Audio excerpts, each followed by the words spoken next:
நாம் தமிழ் உறவுகளுக்கு வணக்கம். சீமான் அவர்கள் வந்து பாத்தீங்க அப்படின்னா பிஜேபியோட கூட்டு சேர்ந்துட்டாரு. அதற்காக தான் வந்து பாத்தீங்கன்னா பெரியார் விமர்சிக்கிறாரு. இல்லனா இவ்வளவு நாட்கள் பெரியாரை ஆதரித்த சீமான் அவர்கள் எதற்காக இப்போ வந்து பெரியாரை வந்து எதிர்க்கணும், பெரியார் வந்து பாத்தீங்க அவதூறு எதிர்க்கு பரப்பணும், சொல்லாத விஷயத்த சொன்னேன்னு ஒரு புடிச்ச புள்ள நினைக்கிறாரு. அது ஒரு அப்படி விஷயமே கிடையாது. ஆனா அவர் வந்து பாத்தீங்க அப்படின்னா அவர் வாதாடுறாரு. ஆமா சொன்னாரு, உங்களுக்கு தெரியுமா அப்படின்லாம் வந்து பாத்தீங்க அப்படின்னா நிறைய திமுகவினராக இருக்கட்டும் அதிமுகவினராக இருக்கட்டும் சீமானுக்கு தெரிஞ்சே இந்த தப்பை பண்றாரு. எதற்காக அப்படி பண்றாரு அப்படின்னு தான் இந்த வீடியோல தெளிவா பார்க்க போறோம்.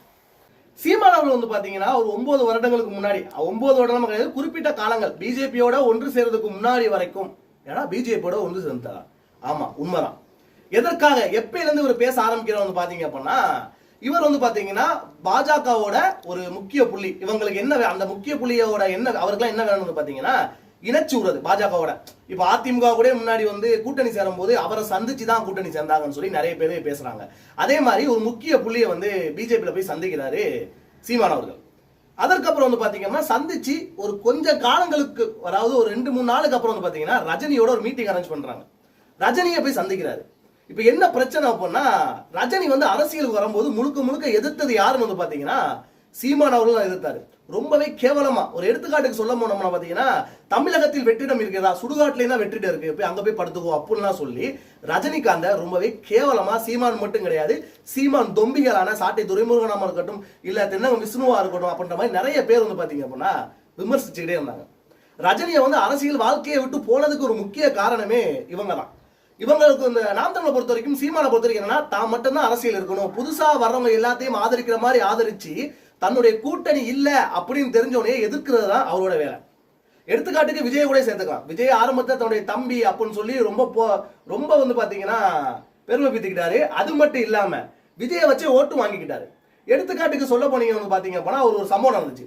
அப்போ வந்து பாத்தீங்கன்னா சீமான் அவர்களுக்கு மைக் சின்னம் கொடுத்துட்டாங்க.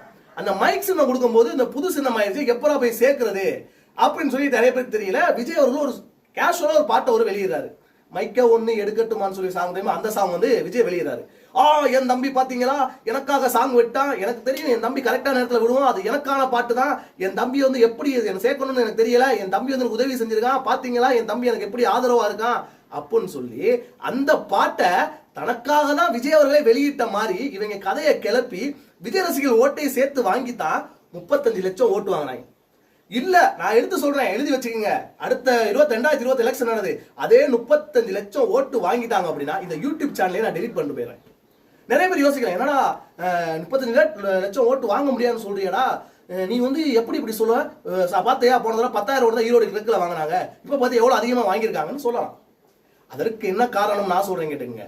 நான் என்ன சொல்றேன்னா, ஒரு 10 பேர் போட்டிடுங்க, 10 பேர் போட்டிட்டு அதுல நீ இந்த 24 ஓட்டு வாங்கினா போனா ஓகே, நீ ஒரு வீரன், ஒரு பெரிய சூதாரி சூரன் சொல்லலாம். ஆனா நீ வந்து பாத்தீங்கன்னா பெரியார வந்து முழுக்க எதிர்க்கிற. இதுக்கு காரணம் நீ வந்து பிஜேபியோட அக்ரிமெண்ட் போட்ட, இந்த மாதிரி நீ விஜய் எதிர்த்துட்ட, இதுக்கப்புறம் போட்டின்னா கண்டிப்பா ஓட்டு விழான்னு தெரிஞ்சு போச்சு. அப்புறம் அடுத்த வழி என்ன உனக்கு, எவனா ஒருத்தன் கைக்கூலியா என்ன வேணா நீ திமுகவை அதிமுக எதிர்க்கணும், உனக்கு அடுத்து யாரு இருப்பா, பிஜேபி தானே.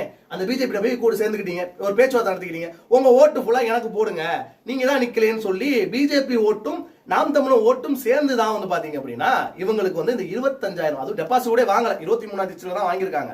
இதை ஒரு பெரிய பாத்தீங்களா 10,000 ஓட்டு நாங்க வாங்கிட்டோம், நாங்க தான் பெரிய ஆளு, வீராதி வீரன் சூராஜ், கேவலம் இல்லையா? ஒரு 2 கட்சி தான் போட்டிக்கிறது. ஒரு நான் சொல்லணும்னா, நீங்க ஒரு கட்சியோட போட்டி போறீங்கன்னு வச்சுங்களேன், அந்த கட்சி 1 லட்சம், உங்களை விட 5 மடங்கு ஓட்டு அதிகமாக இருக்கு பெரியார். நீங்க சொன்னீங்க பெரியார் மண்ணில திமுக வீழ்ந்தது, நாம் தமிழர் வென்றது. நான் லூஸ் மாதிரி பேசக்கூடாது. நான் என்ன கேட்கிறேன் அப்படின்னா, பெரியார் மண்ணில் எங்க நாம் தமிழர் வென்றுச்சு, எப்படி திமுக தோத்துச்சு? போன ஈரோடு கிழக்கு வந்து பாத்தீங்க அப்படின்னா EVK இளங்கோவன் அவர்களோ விட இந்த தடவை நின்றவர் வந்து பாத்தீங்கன்னா அதிக ஓட்டு தான் வாங்கியிருக்காரு. அப்போ வந்து சீமான எதிர்த்து சீமான ஆதரவாளர் நிறைய பேர் ஓட்டு போடணும்னு சொல்லி ஏத்துப்பீங்களா? மாட்டீங்களே. அந்த மாதிரி தான் வந்து பாத்தீங்கன்னா பிஜேபியோட இவருக்கு ரொம்பவே கேவலமா வந்து பாத்தீங்கன்னா கூட்டணி சேர்ந்துட்டாப்ல. வழி இல்ல அவருக்கு. கூட்டணி சேர்ந்ததுக்கு அப்புறம் என்ன சொல்றான்னு வந்து பாத்தீங்கன்னா, ஒரு குறிப்பிட்ட ஒரு கொஞ்ச நாளுக்கு முன்னாடி, அண்ணே நீங்க சங்கியானே பிஜேபியில சேர்ந்துன்னு சொல்றீங்களே அப்படின்னு கேட்டதுக்கு செருப்பு பிஞ்சிருடா அப்படின்னு சொல்லி சீமான் அவர்கள் சொன்னாரு. ஆனா இப்ப என்ன சொல்றானா, சீமான் அவர்களை வந்து பாத்தீங்கன்னா இப்ப சீமான் என்ன சொல்றாரு, சங்கினா வேற யாரும் கிடையாது, நம்மளுடைய சகோதரர் தான் சங்கின்னு சொல்றாங்க. நம்ம சகோதரன், உனக்கு சகோதரர், உங்களுக்கு சகோதரன் வச்சுக்கோங்க. நீங்க வந்து பாத்தீங்கன்னா உங்களுக்கு வேணானா பிஜேபி வந்து எதிர்ப்பீங்க.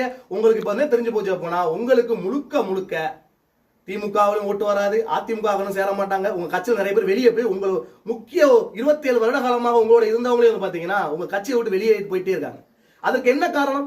ஏன் நானே கேட்கணும்னா, புத்தி சுவாதம் இல்லாம அவங்க வெளியே போறாங்க. கொஞ்சம் பேர் விளக்கலாம். 3000 பேர் போய் திமுக போய் சேர்றாங்க. அப்புறம் வந்து பாத்தீங்கன்னா அண்ணன் வேல்முருகன் கட்சியில போய் வந்து நிறைய பேர் சேர்றாங்க. உங்க கட்சியை விட்டு நாளுக்கு நாள் ஆள் நகர்ந்துகிட்டு தான் போயிட்டு இருக்கு. சீமானோட முழுக்க முழுக்க வேலை என்னன்னு தெரியுமா? பிஜேபியோட சேர்ந்துக்கிட்டு திமுக விமர்சிக்கிறது.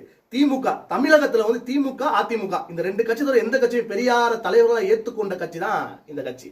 ஆனா பிஜேபி ஆர்எஸ்எஸ் வந்து பாத்தீங்க அப்படின்னா சீமான் அவர்களை பகடக்காயாக பயன்படுத்தி அவர்கள் வந்து பாத்தீங்க அப்படின்னா பெரியார் நீ எதிர்த்துரு, உனக்கு எந்த பிரச்சனை நான் பாத்துக்கிறேன் அப்படின்னு சொல்லி சொல்றதுனாலதான் இவர் இல்லாத ஒண்ணு இருக்குன்னு சொல்லி திருப்பி சொல்லிட்டு இருக்காரு. ஆனா திருப்பி சொன்னது மட்டும் கிடையாது. ஒரு குறிப்பிட்ட காலங்களுக்கு முன்னாடி சீமான் அவர்கள் வந்து ஒரு பேட்டியில சொல்றாரு. எப்படின்னா அவர் தான் இன்டர்வியூ சொல்றாரு, பெரியார் என்ன பண்ணாரு ஏதாவது ஒண்ணு சொல்றா பாம், பெரியார் என்ன பண்ணாருன்னு சொல்லி பேட்டியில கேக்குறீங்களா? நீங்க தானே சொன்னீங்க என்ன பண்ணாருன்னு.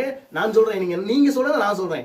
என்ன சொன்னீங்க அப்படின்னா, தன் மீது எரியப்பட்ட செருப்புகளை எடுத்து தான் பேசுற மேடையில கீழே போட்டு வித்து பள்ளிக்கூடம் கட்டி எங்க ஐயா படிக்க வச்சாண்டா. ராமநாதபுரத்துல இருந்த ஒரு சீமான ஒருத்தவனை இயக்குனராக படிக்க வச்சு இயக்குனராக யாரா? எங்க ஐயா பெரியார் தான்டா. பெரியார் இல்லாம தமிழகம் இல்லை, தமிழகம் இல்லாமல் பெரியாரே கிடையாது. எங்க அண்ணன் பிரபாகரன் பெரியாருடைய கொள்கைகள் எடுத்து தான் செயல்பட்டுக்கிட்டு இருக்காரு. பெரியார் எப்படி பின்பற்றாரோ எங்க பெரியாரைய கைத்தடியை வச்சு ஊண்டிக்கிட்டு கூணம் விழுந்து போராடிக்கிட்டு இருந்தாரு. அங்க என்னுடைய அண்ணன் வந்து பாத்தீங்கன்னா இன மக்களுக்கான துப்பாக்கி எடுத்து போராடுறாரு எங்க அண்ணன் பிரபாகரன்.